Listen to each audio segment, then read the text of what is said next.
Carl Crawford llegó a ser uno de los jugadores más rápidos y emocionantes de las grandes ligas. Fue 4 veces All-Star, ganó un guante de oro, un bate de plata, disputó una serie mundial y recibió un contrato de $142 millones.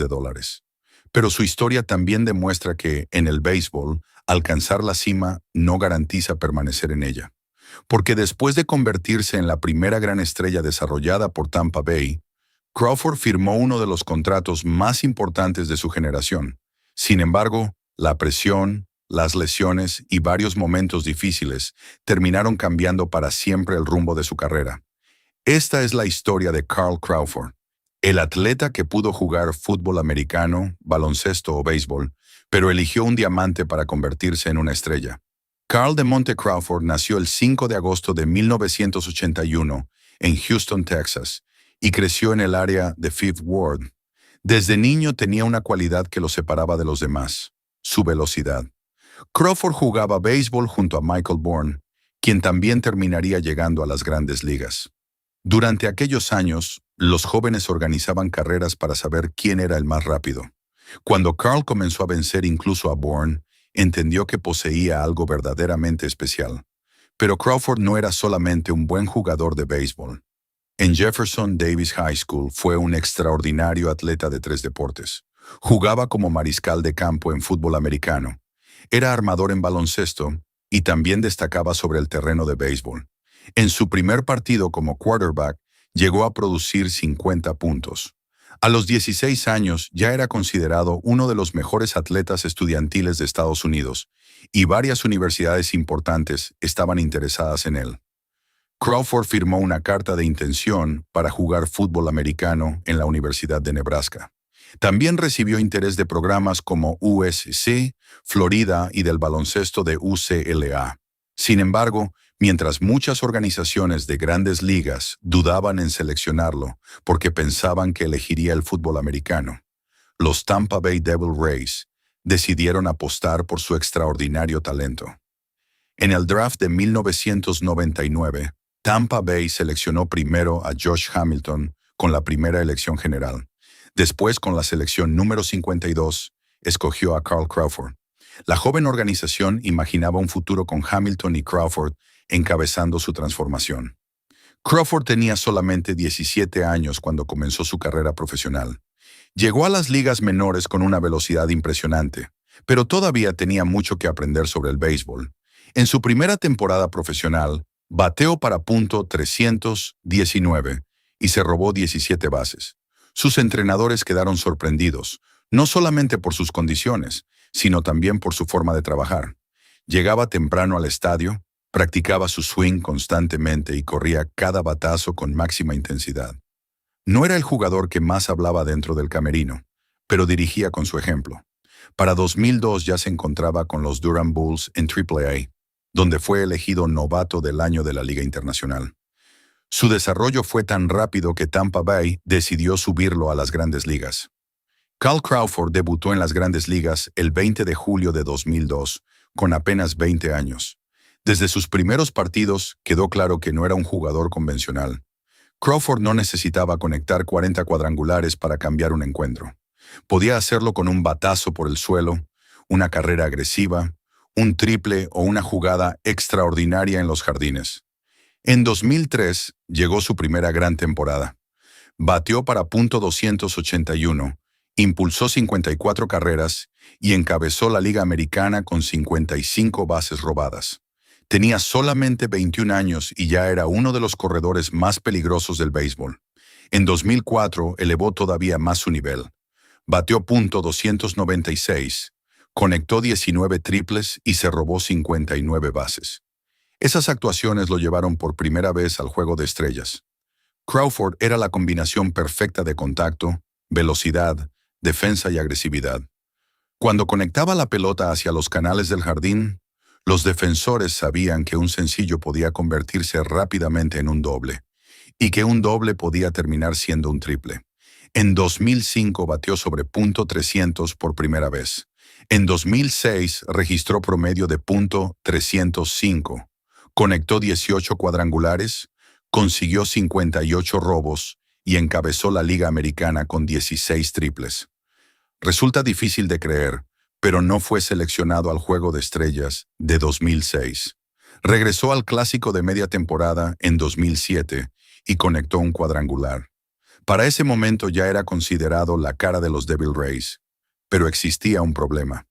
Tampa Bay todavía era uno de los equipos más débiles de las grandes ligas. Durante sus primeros años, Crawford produjo grandes temporadas mientras el equipo acumulaba derrotas. Él era una estrella escondida dentro de una franquicia que todavía estaba tratando de encontrar su identidad. Todo eso comenzó a cambiar en 2008. Antes de comenzar la temporada de 2008, Tampa Bay eliminó la palabra Devil de su nombre y pasó a llamarse oficialmente Tampa Bay Rays. El cambio de nombre vino acompañado por una transformación deportiva. Con Joe Maddon como dirigente y jugadores como Evan Longoria, Carlos Peña, B. Hodder Upton, James Shields, Scott Kazmir y Carl Crawford, Tampa Bay pasó de ser el peor equipo de la Liga Americana a convertirse en campeón de su división. Crawford sufrió una lesión en un dedo de la mano derecha que lo limitó a 109 partidos durante la temporada regular. Sin embargo, logró recuperarse a tiempo para participar en la postemporada. Y en la serie de campeonato de la Liga Americana, contra los Boston Red Sox, produjo una actuación histórica. En el cuarto partido, Crawford se fue de 5 por 5, anotó 3 carreras y se robó 2 bases. Los Rays derrotaron a Boston 13-4 y se colocaron a una victoria de avanzar. La serie llegó hasta un séptimo encuentro, pero Tampa Bay finalmente eliminó a los campeones defensores y consiguió el primer boleto a la Serie Mundial de su historia. Crawford había vivido los años de derrotas. Había jugado frente a muchas gradas vacías y había permanecido con la organización durante su etapa más complicada. Por eso llegar a la Serie Mundial tuvo un significado especial para él. Los Rays terminaron perdiendo ante los Philadelphia Phillies en 5 partidos. Pero aquella temporada cambió para siempre la historia de la organización. Carl Crawford ya no era simplemente la estrella de un equipo perdedor. Ahora era una figura importante dentro de un campeón de la Liga Americana. En aquella Serie Mundial bateó 0,263 y conectó 2 cuadrangulares. Todo eso comenzó a cambiar en 2008. El 3 de mayo de 2009, Crawford protagonizó una de las actuaciones más impresionantes en la historia de los corredores de bases. Contra los Boston Red Sox se robó 6 bases en un solo partido, igualando el récord de la era moderna de las grandes ligas. Lo más sorprendente fue que Crawford tenía oportunidad de romper el récord, pero no sabía que estaba solamente a un robo de conseguirlo. Terminó aquella temporada con 60 bases robadas, la mayor cantidad de su carrera y récord de la franquicia. Pero su momento más recordado de 2009 llegó durante el Juego de Estrellas. En la séptima entrada, con el partido empatado, Brad Hawpe conectó una pelota profunda hacia el jardín izquierdo. El batazo parecía destinado a convertirse en cuadrangular. Crawford retrocedió, calculó la trayectoria, saltó junto a la pared y atrapó la pelota antes de que desapareciera. La Liga Americana terminó ganando 4-3 y Carl Crawford fue elegido jugador más valioso del Juego de Estrellas. Era la confirmación de que Crawford podía impactar un partido de todas las maneras posibles. El año 2010 fue la obra maestra de Carl Crawford. Bateó para .307, conectó 30 dobles, 13 triples y 19 cuadrangulares. Impulsó 90 carreras, anotó 110 y se robó 47 bases. Estableció marcas personales en cuadrangulares, carreras anotadas, impulsadas y OPS. Además, ayudó a los Rays a conquistar nuevamente la División Este de la Liga Americana. Fue seleccionado como titular para el Juego de Estrellas, ganó su primer Guante de Oro, recibió el Bate de Plata y terminó séptimo en las votaciones para el premio de jugador más valioso de la Liga Americana. Según Baseball Reference, produjo 7,0 victorias sobre reemplazo, la mejor cifra de su carrera. No podía haber elegido un mejor momento para tener su temporada más completa, porque después de 2010 se convertiría en agente libre. Tampa Bay sabía que probablemente no podría competir con las ofertas de las organizaciones más ricas. Crawford había cumplido con los Rays y ahora buscaba asegurar su futuro económico. Los Boston Red Sox decidieron convertirlo en uno de los jugadores mejor pagados de MLB. En diciembre de 2010, acordaron con él un contrato de 7 temporadas y $142 millones. Carl Crawford había alcanzado la cima, pero desde el momento en que llegó a Boston, todo comenzó a cambiar. Carl Crawford llegó a ser uno de los jugadores más rápidos y emocionantes de las grandes ligas. Fue 4 veces All-Star, ganó un guante de oro, un bate de plata, disputó una serie mundial y recibió un contrato de $142 millones. Pero su historia también demuestra que, en el béisbol, alcanzar la cima no garantiza permanecer en ella. Porque después de convertirse en la primera gran estrella desarrollada por Tampa Bay, Crawford firmó uno de los contratos más importantes de su generación. Sin embargo, la presión, las lesiones y varios momentos difíciles terminaron cambiando para siempre el rumbo de su carrera. Esta es la historia de Carl Crawford, el atleta que pudo jugar fútbol americano, baloncesto o béisbol, pero eligió un diamante para convertirse en una estrella. Carl de Monte Crawford nació el 5 de agosto de 1981 en Houston, Texas, y creció en el área de Fifth Ward. Desde niño tenía una cualidad que lo separaba de los demás: su velocidad. Crawford jugaba béisbol junto a Michael Bourne, quien también terminaría llegando a las grandes ligas. Durante aquellos años, los jóvenes organizaban carreras para saber quién era el más rápido. Cuando Carl comenzó a vencer incluso a Bourne, entendió que poseía algo verdaderamente especial. Pero Crawford no era solamente un buen jugador de béisbol. En Jefferson Davis High School fue un extraordinario atleta de 3 deportes. Jugaba como mariscal de campo en fútbol americano. Era armador en baloncesto y también destacaba sobre el terreno de béisbol. En su primer partido como quarterback, llegó a producir 50 puntos. A los 16 años ya era considerado uno de los mejores atletas estudiantiles de Estados Unidos, y varias universidades importantes estaban interesadas en él. Crawford firmó una carta de intención para jugar fútbol americano en la Universidad de Nebraska. También recibió interés de programas como USC, Florida y del baloncesto de UCLA. Sin embargo, mientras muchas organizaciones de grandes ligas dudaban en seleccionarlo porque pensaban que elegiría el fútbol americano, los Tampa Bay Devil Rays decidieron apostar por su extraordinario talento. En el draft de 1999, Tampa Bay seleccionó primero a Josh Hamilton con la primera elección general. Después, con la selección número 52, escogió a Carl Crawford. La joven organización imaginaba un futuro con Hamilton y Crawford encabezando su transformación. Crawford tenía solamente 17 años cuando comenzó su carrera profesional. Llegó a las ligas menores con una velocidad impresionante, pero todavía tenía mucho que aprender sobre el béisbol. En su primera temporada profesional, bateó para .319 y se robó 17 bases. Sus entrenadores quedaron sorprendidos, no solamente por sus condiciones, sino también por su forma de trabajar. Llegaba temprano al estadio, practicaba su swing constantemente y corría cada batazo con máxima intensidad. No era el jugador que más hablaba dentro del camerino, pero dirigía con su ejemplo. Para 2002 ya se encontraba con los Durham Bulls en AAA, donde fue elegido novato del año de la Liga Internacional. Su desarrollo fue tan rápido que Tampa Bay decidió subirlo a las grandes ligas. Carl Crawford debutó en las grandes ligas el 20 de julio de 2002, con apenas 20 años. Desde sus primeros partidos quedó claro que no era un jugador convencional. Crawford no necesitaba conectar 40 cuadrangulares para cambiar un encuentro. Podía hacerlo con un batazo por el suelo, una carrera agresiva, un triple o una jugada extraordinaria en los jardines. En 2003 llegó su primera gran temporada.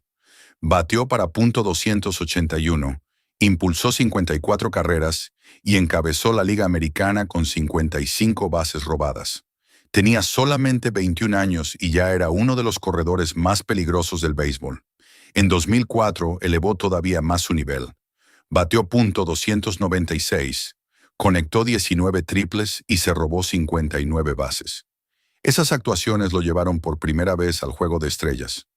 Crawford era la combinación perfecta de contacto, velocidad, defensa y agresividad.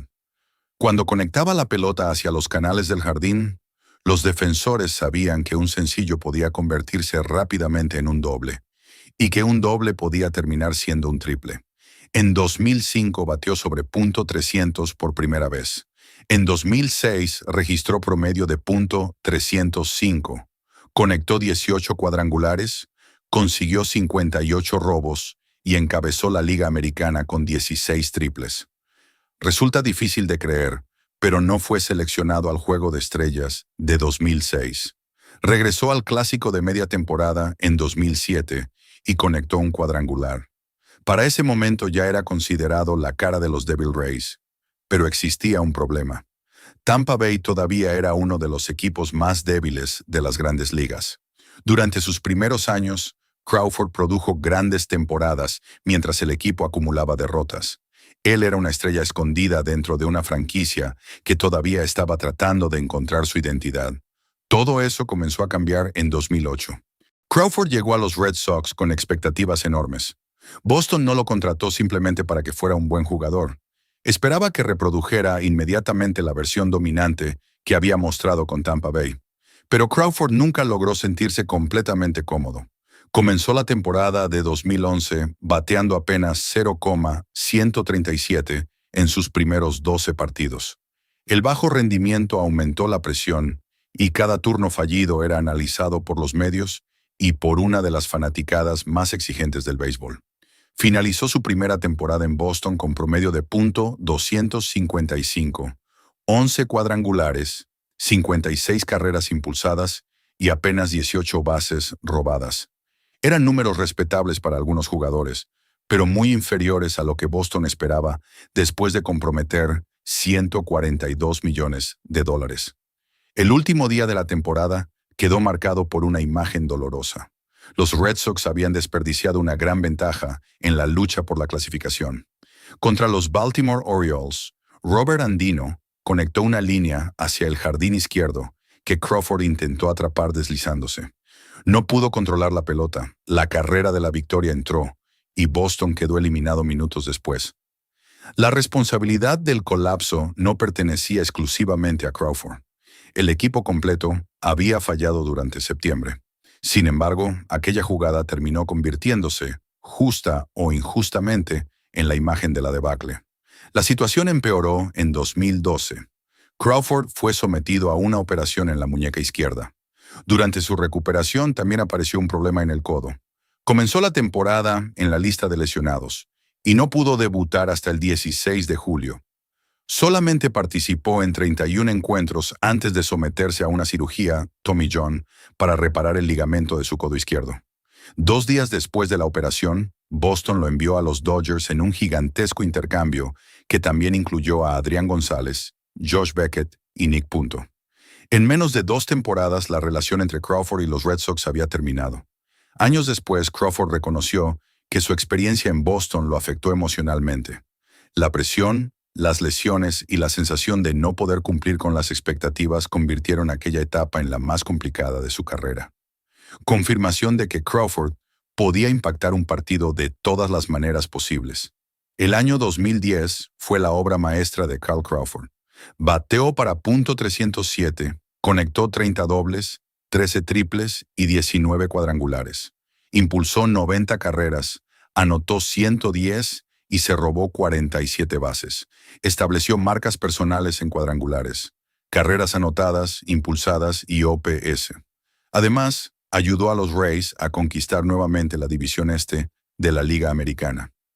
Fue seleccionado como titular para el Juego de Estrellas, ganó su primer Guante de Oro, recibió el Bate de Plata y terminó séptimo en las votaciones para el premio de jugador más valioso de la Liga Americana.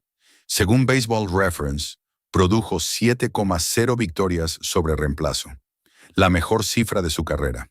No podía haber elegido un mejor momento para tener su temporada más completa, porque después de 2010 se convertiría en agente libre. Tampa Bay sabía que probablemente no podría competir con las ofertas de las organizaciones más ricas. Crawford había cumplido con los Rays y ahora buscaba asegurar su futuro económico. Los Boston Red Sox decidieron convertirlo en uno de los jugadores mejor pagados de MLB. En diciembre de 2010 acordaron con él un contrato de 7 temporadas y $142 millones. Carl Crawford había alcanzado la cima, pero desde el momento en que llegó a Boston, todo comenzó a cambiar. Crawford no pudo jugar con los Dodgers durante el resto de 2012 porque se encontraba recuperándose de la operación. Regresó en 2013 y demostró que todavía podía producir. Bateó .283 en 116 partidos, conectó 6 cuadrangulares y se robó 15 bases. Aunque ya no tenía exactamente la misma explosividad de sus años con Tampa Bay, volvía a verse como un jugador peligroso. Durante la serie divisional contra los Atlanta Braves conectó 3 cuadrangulares, incluyendo 2 en el cuarto partido. Los Dodgers ganaron la serie y Crawford volvió a experimentar un gran momento de postemporada. En 2014 bateó para .300, conectó 8 jonrones, impulsó 46 carreras y consiguió 23 robos en 105 juegos. Parecía que había encontrado estabilidad, pero las lesiones continuaron persiguiéndolo. Un esguince en el tobillo lo había limitado en 2014. En 2015 sufrió un desgarro en el oblicuo y solamente pudo disputar 69 encuentros. Para 2016 ya había perdido la titularidad. Se convirtió en jardinero suplente y bateador emergente. En 30 partidos registró promedio de 0,185. El 5 de junio, los Dodgers lo colocaron en asignación. 8 días después, fue dejado en libertad, aunque todavía quedaban aproximadamente $34 millones garantizados en su contrato. Crawford recibió oportunidades para intentar regresar con otras organizaciones, pero decidió no continuar persiguiendo un puesto. Su último partido en MLB fue el 3 de junio de 2016.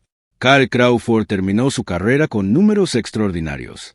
Promedio de bateo de 290.1,931 imparables, 998 carreras anotadas, 309 dobles, 123 triples, 136 cuadrangulares, 766 carreras impulsadas, 480 bases robadas, 4 selecciones al Juego de Estrellas, 4 lideratos de bases robadas, 4 lideratos de triples, un guante de oro, un bate de plata, un premio de MVP del Juego de Estrellas.